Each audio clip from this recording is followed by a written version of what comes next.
Le cash pooling avec pour la forme sa définition. Donc le cash pooling va représenter les différentes techniques de centralisation de trésorerie d'un groupe. J'ai mis deux de ses objectifs principaux. Donc premièrement, c'est de gérer les besoins en liquidité des sociétés du groupe. Et deuxièmement, c'est de gérer les excédents en liquidité des sociétés du groupe. On va prendre la première technique qui est vraiment très simple, le cash pooling notionnel. J'ai pris des sociétés uniquement en francs suisses. Elles ont toutes un compte bancaire auprès du même institut bancaire. Donc chaque personne a ouvert son compte de manière indépendante et les conditions de la banque sont les suivantes. Donc les comptes bancaires négatifs devront payer des intérêts à 2% à la banque.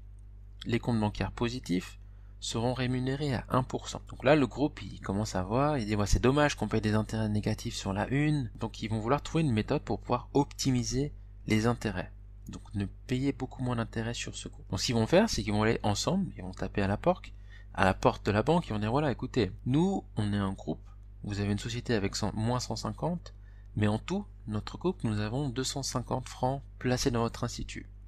On aimerait revoir nos conditions, parce qu'on est un groupe, on a une certaine influence, si on n'a pas les bonnes conditions, on va voir la concurrence. Et on va leur dire voilà, maintenant on aimerait que vous ne voyez plus chaque société de manière individuelle, mais que vous voyez le total de liquidité nette de notre groupe et que vous rémunériez le total net des liquidités à 1%. Donc là je vous ai fait le schéma. Avant le cash pooling notionnel, la filiale 1 elle devait payer 3 francs. 150 à moins 2% ça fait moins 3. Et le reste c'est facile, c'est du 1%, 300 à 1% ça fait 3. Donc en tout le groupe gagnait 1 franc d'intérêt. Maintenant, avec le contrat qui peut être négocié avec la banque, on est rémunéré à 1% sur le solde net. Donc on a 250, qui est notre total de liquidité. Placé à 1.5, on va toucher 2.5 en tout. Et on voit que maintenant il y a une économie sur la filiale 1, qui au lieu de payer 2%, va payer du 1%. Donc en tout, le groupe a réalisé une économie, pas de 2.5, mais de 1.5. Donc en tout, le groupe a réalisé une économie de 1.5. On va passer maintenant à la méthode de cash pooling. On a deux termes, le ZBA et le TBA. Donc on va créer maintenant au sein de notre groupe une société qui s'appelle Trésorier SA. Vous pouvez l'appeler comme vous voulez. Bon, j'ai pris ça, c'est plus parlant. Qui va s'occuper de consolider le cash du groupe sur son propre compte bancaire. Donc les deux méthodes présentées, il y en a plusieurs déclinaisons, mais la plus populaire c'est celle-là. C'est le Zero Balance Account. Donc le but de cette méthode, c'est que tous les jours, on va laisser une balance de 0 dans les filiales du groupe. Donc toutes les filiales du groupe auront un compte bancaire de 0 en fin de journée, et ça va se faire en principe de manière automatique si vous avez un bon logiciel. La plupart du temps ça se fait journalièrement, on peut penser à autre chose, peut-être par semaine, par mois, à voir. Tout dépend des besoins de votre groupe. Et le deuxième c'est le TBA, donc là c'est une target. Target c'est un cible. Donc, au lieu du 0, on disait qu'on a vraiment 0 sur tous nos comptes bancaires sauf notre compte de trésorier, on va laisser un minimum syndical sur chaque société, peut-être 50 francs. Ces sociétés ont éventuellement des garanties auprès de créanciers qui leur imposent d'avoir toujours un montant minimum sur leur compte bancaire. Ça pourrait être une de raisons à voir, chaque groupe a ses propres spécificités. Donc concrètement ce que ça va donner, on a une société holding qui détenait avant plusieurs filiales. Elle a décidé de créer une société entre ces filiales qui va s'appeler Trésorier. Le but de cette société Trésorier, c'est de centraliser toutes les liquidités avec des mouvements physiques de cash. Donc prenons une journée normale, donc toutes nos filiales, en début de journée, elles vont faire leur paiement de leurs fournisseurs, les encaissements de leurs clients, et plus tard, de manière automatique, ils auront éventuellement un logiciel qui va envoyer, si elles ont des excédents de liquidité, elles vont envoyer les soldes à leur société mère, et elles sont des soldes négatifs, la société mère va leur envoyer des flux, comme le cas de la banque 1 qui était négative et qui va recevoir 150. Elle aura évidemment plusieurs comptes en multimonnaie, pour pas mélanger à ce moment-là. Et maintenant le rôle de la société trésorier, vu qu'elle va avoir toute les liquidités du groupe regroupées dans ses comptes, elle va avoir une meilleure vision des liquidités à disposition. Elle pourra faire des investissements sur les marchés financiers. Si elle voit que dans le court terme, aucune des filiales n'a besoin d'argent, elle pourra faire des placements à court terme. Si elle voit que vraiment aucune des filiales n'a aucune idée, elle pourra éventuellement faire des placements à plus long terme ou éventuellement à faire des reversements de dividendes. Maintenant, c'est une plus grosse entité qui aura des millions et des millions centralisés sur ses comptes. elle pourra plus facilement approcher des instituts de financement pour pouvoir lui montrer, voilà, nous on est un grand groupe, on est puissant, on a toutes ces liquidités qu'on peut mettre éventuellement en gage, ou je ne sais d'autre quelle raison, pour mieux négocier ses prestations auprès des banques, certainement avec des taux d'intérêt inférieurs. Et un des autres éléments, c'est que maintenant elle a une meilleure vision sur ses risques en monnaie étrangère. Elle va pouvoir passer des transactions de couverture, elle pourra savoir quelle est son exposition à chaque monnaie. Donc grâce à ça, elle aura cette visibilité sur le groupe en général. Donc le ZBA. Maintenant, on va passer à la deuxième méthode qui était le TBA, donc le target, la cible. C'est vraiment la même chose, le même principe, à l'exception près que maintenant chaque groupe aura toujours un seul minimum de 50 francs qui a été déterminé. Ça, c'est propre à chaque groupe. Après, on peut encore avoir une autre méthode qui pourrait être des versements manuels. Ça pourrait être fait admettons, de manière mensuellement. Chaque société dans le groupe va faire son tableau de trésorerie et va décider que voilà, moi je veux garder peut-être 1000 francs parce que je sais que dans 2 semaines je dois investir ces 1000 francs et je verse le reste à la société trésorier. La filiale 2, elle pense non, je ne verse rien parce que demain je dois verser 2 millions à un fournisseur. Donc elle va garder ce montant. Donc ça pourrait être un cas où chaque entité a encore un certain pouvoir sur ses propres liquidités, où elle peut faire son propre flux de trésorerie et décider combien elle va verser.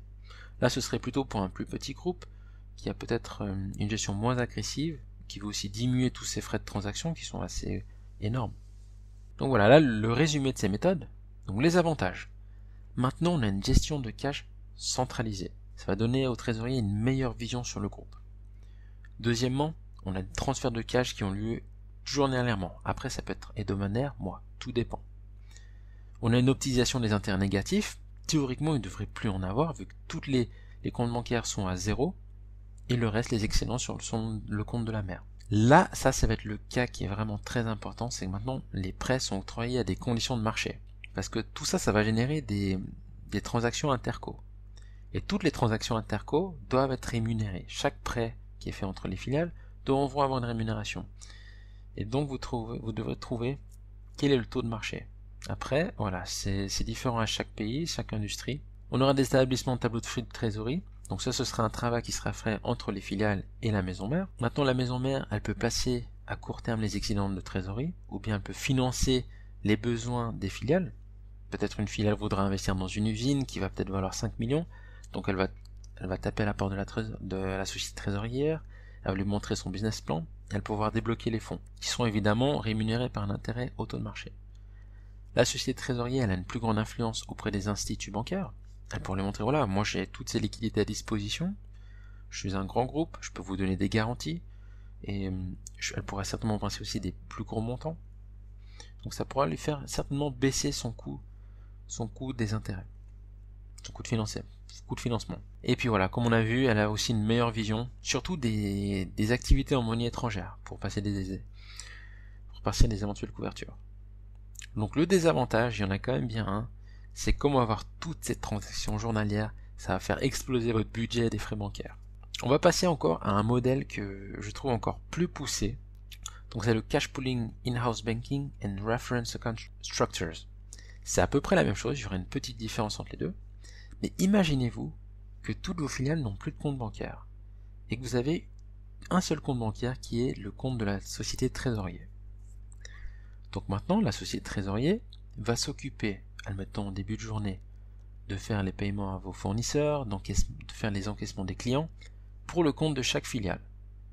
Donc toutes les liquidités seront sur ce compte bancaire et elle a la même chose, elle aura toujours ce pouvoir de négociation envers les instituts de financement et elle pourra toujours faire des placements sur les marchés financiers.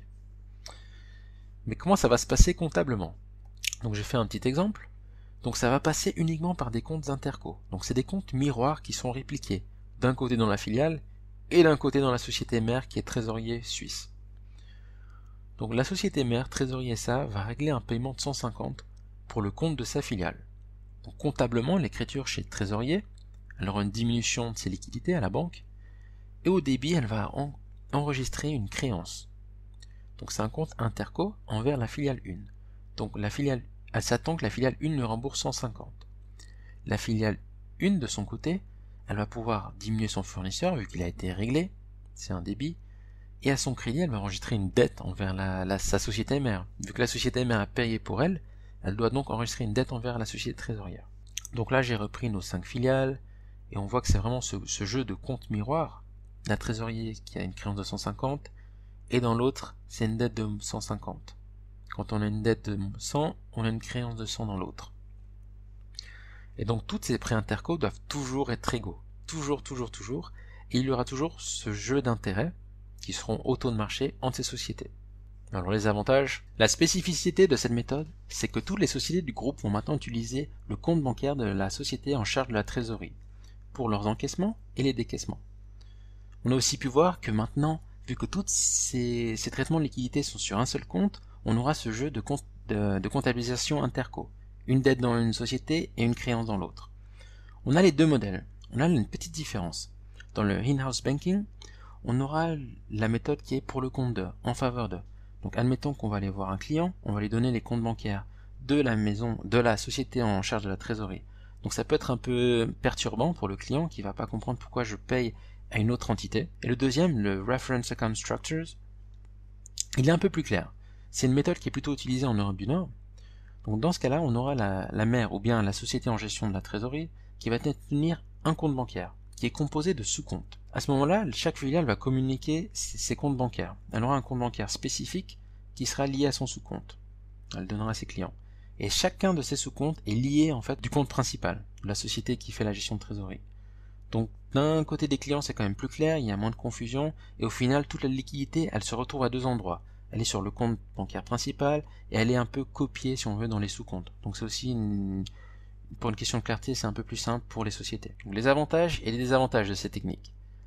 Donc, ce qui est évidemment, on a obtenu une gestion de cash centralisée, on a l'intégralité des paiements fournisseurs et encaissements clients qui sont effectués sur le même compte, on a une optimisation des intérêts négatifs, les prêts sont octroyés à des conditions de marché, la société trésorier dispose d'une plus grande influence auprès des banques externes pour un financement, la société trésorier a une meilleure vision des avoirs, transactions en monnaie étrangère pour éventuellement placer une couverture sur l'activité en monnaie étrangère, la société trésorier peut placer à court terme ses excédents de trésorerie ou financer les investissements des filiales.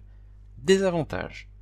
Ce qui peut être difficile, c'est pour la réconciliation des comptes interco et l'identification des paiements, vu que maintenant tout va arriver sur ce pot commun, et on va devoir deviner, voilà, j'ai peut-être un client qui m'a payé 10 000 francs, mais il m'a payé pour quelle société, pour quelle facture. Ça peut être compliqué. En Suisse, on a de la chance parce qu'on a le système de BVA, donc ça peut tout de suite identifier. Et après, quand on a des paiements non identifiés, ça peut devenir compliqué.